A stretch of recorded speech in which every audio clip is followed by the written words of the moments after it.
Once upon a time in the early days of the United States, there were two groups with different ideas about how the country should be run: the Federalists and the Anti-Federalists. Think of them as two teams in a game of tug-of-war. The Federalists were like the team on one side, tugging the rope because they wanted a strong central government.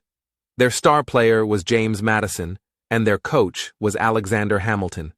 They believed that a strong central government was like having a wise leader guiding the team.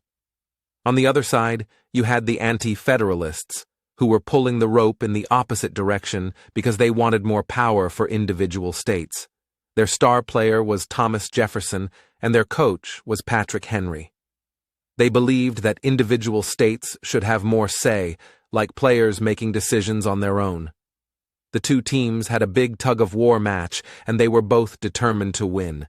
The Federalists said, "A strong central government can keep us united and protect our country."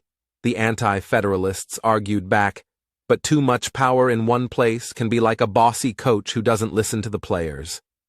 After a lot of pulling and tugging, they decided to compromise. They created a rule book called the Constitution, which set up a central government but also protected the rights of individual states and citizens. It was like agreeing to play tug-of-war with some rules in place. With this compromise, the Federalists and Anti-Federalists stopped tugging against each other and started working together. They formed a strong team that built the United States of America, where the central government had its role, but individual states and citizens had their rights protected.